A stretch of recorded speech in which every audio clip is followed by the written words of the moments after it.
Growing questions this morning over Texas Congresswoman Kay Granger's condition and whereabouts.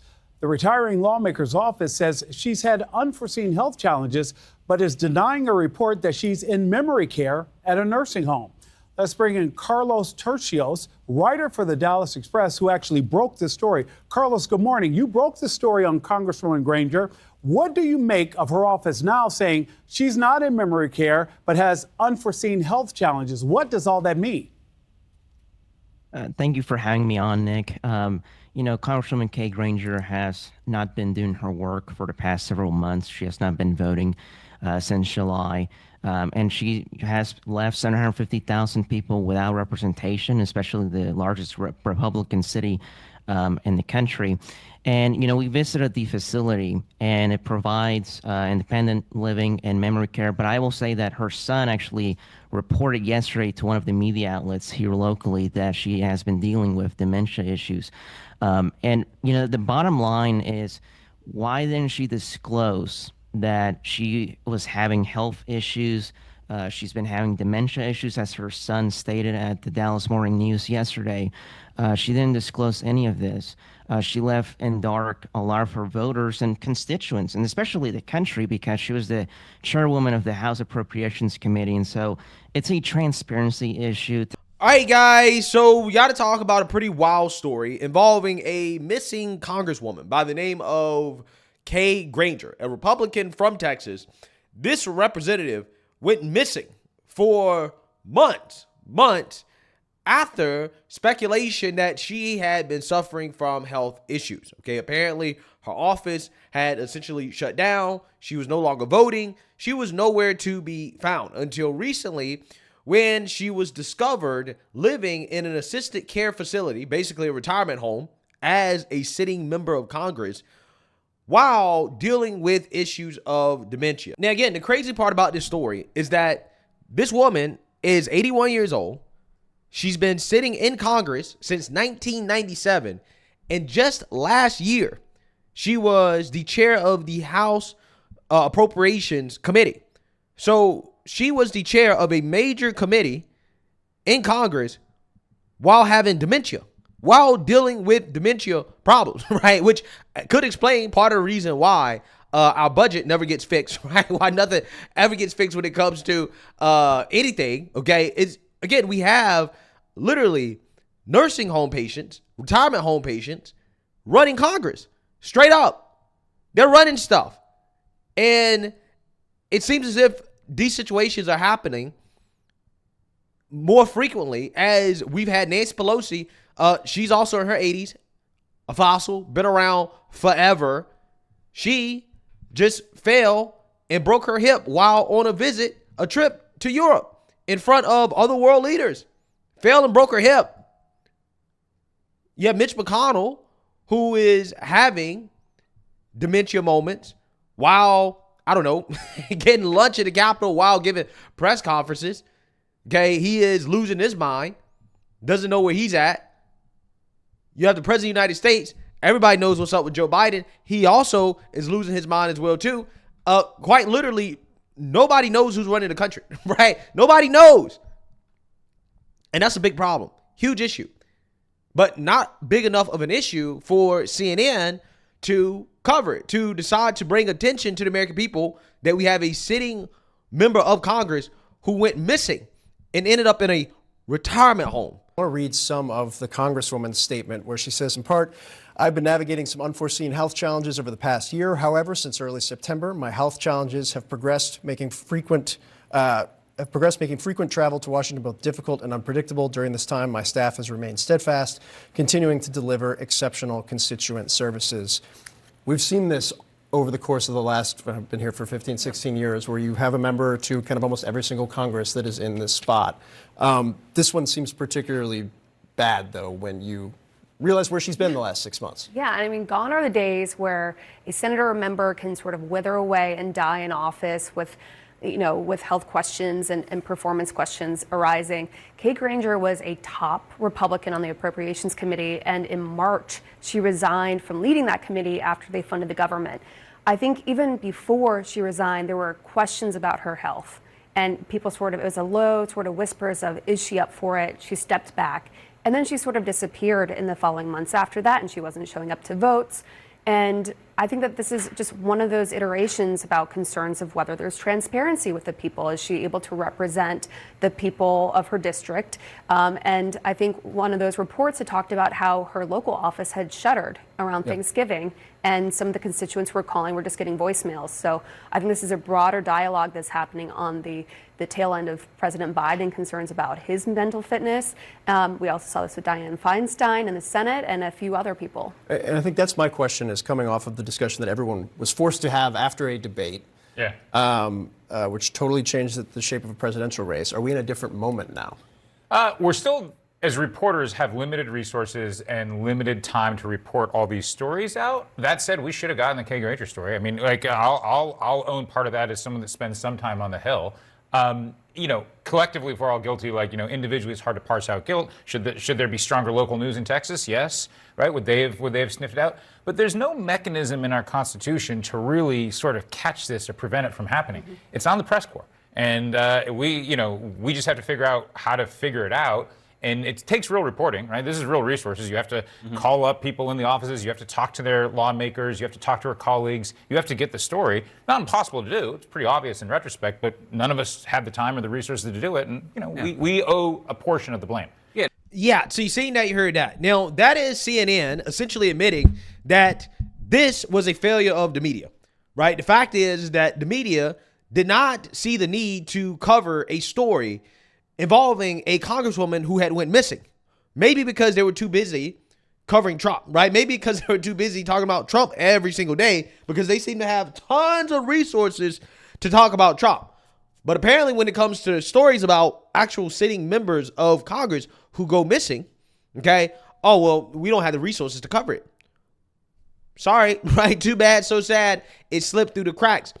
But the word that keeps coming up here that I want you guys to pay attention to, that the media continues to use, is the word transparency, which is something that I've talked about quite a bit over the past few days when it comes to the Democrats and their meltdowns over Elon Musk shining a light on the corruption that happens within Congress. And that leads me to this video from CNN. Brian Stelter is going to react to this story about Elon Musk calling for cognitive testing in response to the story involving the missing congresswoman, because again, this is something that should never happen, and it seems to be happening more and more and more. We have a lot of people that are currently in office that are mentally unfit to be in office.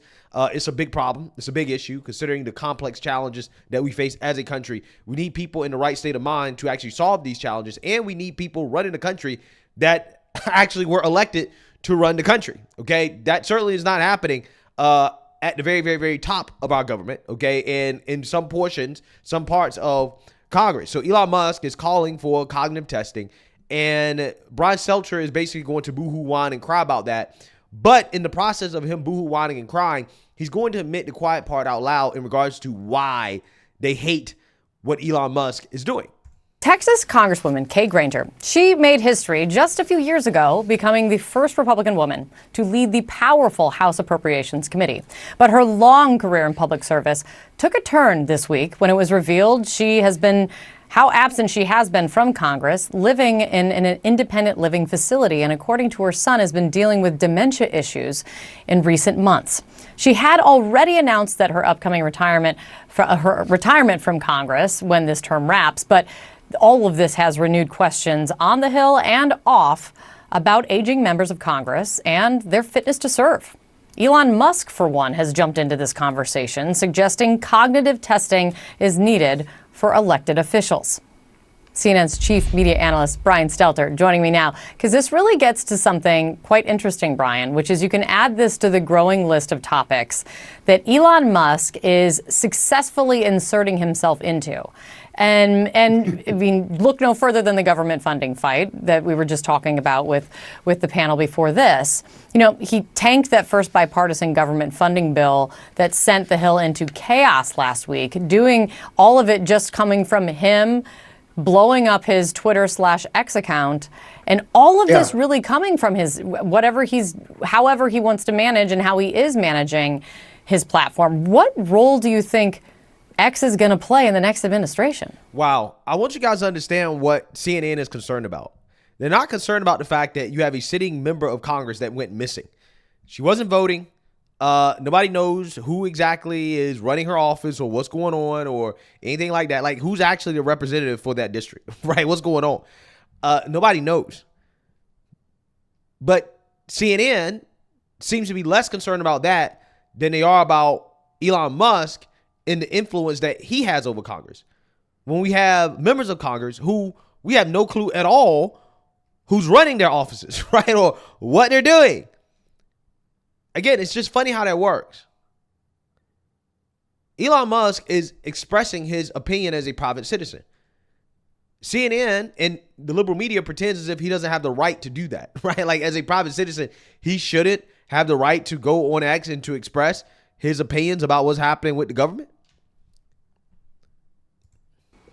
Right, and Musk is bringing his freewheeling attitude and spirit to basically every political story of the moment, reacting in real time. He's like a normal person, right? Like a private citizen has the right to do. Okay, it's called free speech. The only figures big enough, rich enough, famous enough to share a stage with Donald Trump and have that same kind of gravitational power. So that's what we're seeing now every day, every week on every story. When it comes to Granger, two things stand out. One, the idea of a Biden-Trump rematch that many people didn't want to see, that was rooted in concerns about the gerontocracy.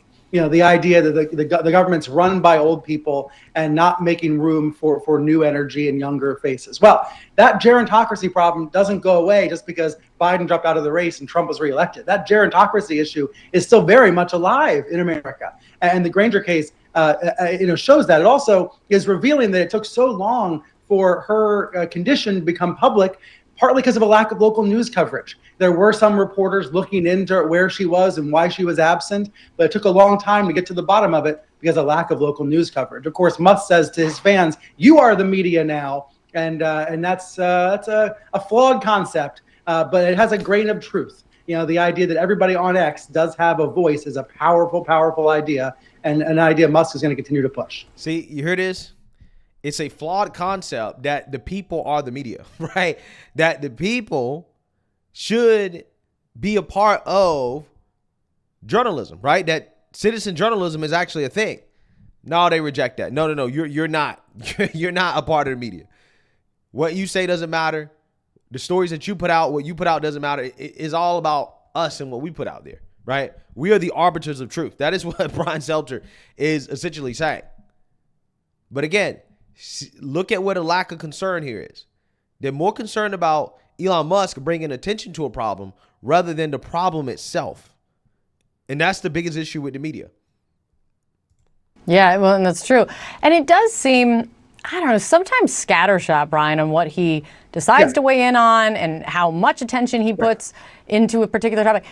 And your tracking of it, do you see a through line or a commonality in the issues that he's trying to influence so far? Do I see a common thread? It seems to me he enjoys being the main character on his platform, and whatever story is hot at the moment, he likes to insert himself into. And there's been a lot of criticism of Musk to that front, but here's where I see a positive. Here's where I see an upside. We are seeing in real time, in a very transparent way, how government power works and how unelected figures with a lot of money can influence government. Normally, this stuff happens in the shadows with donors, making big donations to campaigns and then meeting privately with politicians. With Musk, it's all seemingly out in the open. We know what he's thinking any given moment because of what he's posting. So I actually think there's in some ways a kind of upside to this, even though some of what he's posting is misinformation about that spending bill last week, for example. At least everyone's kind of seeing it happen in real time. Ding. And that is what I've been telling you guys about what the politicians are actually afraid of. Brian Stelter just admitted it. He just said, well, Elon Musk is bringing transparency to what happens in Congress. That's what he's saying. Because usually this stuff happens behind closed doors, right? They'll have their billionaires behind closed doors, give the politicians some money, right? And then the politicians will go and do a trick, right? For the billionaires, okay? And Elon Musk is essentially shining a light on how this process happens. And that's what the politicians really, really, really don't like. Again, it's not that they don't like billionaires influencing them. No, they're totally used to that. I mean, we saw Mark Cuban do that with Kamala Harris. I mean, he openly bought and sold Kamala Harris, right? During the presidential election season. He openly did that. Media had no problems with it whatsoever. In fact, they were treating Mark Cuban as if he was a hero, okay? He's a good guy, right? Despite being one of these evil billionaires, okay, that should be taxed into oblivion. No, he's a good guy because he supports Kamala. And they had no problems whatsoever with his influence, even though this dude was saying out loud that, no. Behind closed doors, Kamala doesn't believe the things that she says in public. No, she tells us the truth, right? The billionaires, the rich, she tells us the truth in regards to what she really wants to do, right? What she says out in public, that's not really what she believes. This dude said this on national television multiple times. Nobody gave a damn. Nobody questioned, okay, is it bad for a billionaire like Mark Cuban to be influencing Kamala Harris? No.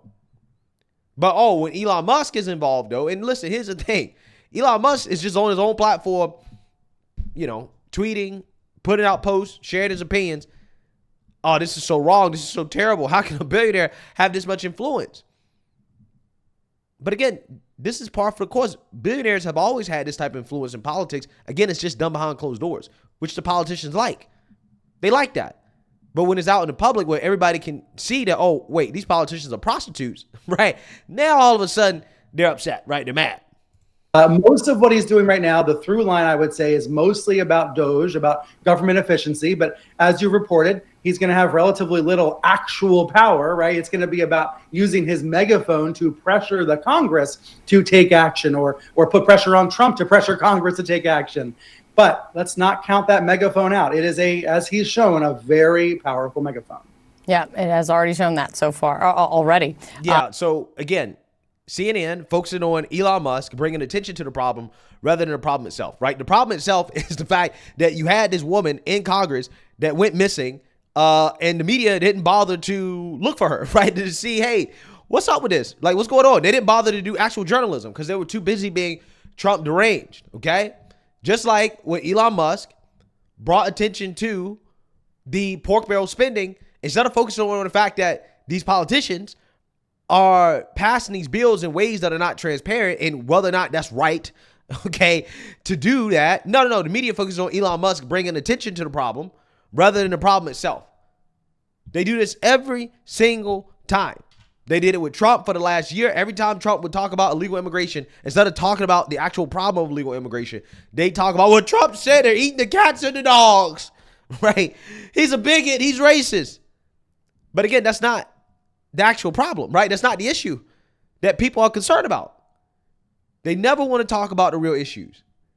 They rather just fearmonger about the people bringing attention to the real issues.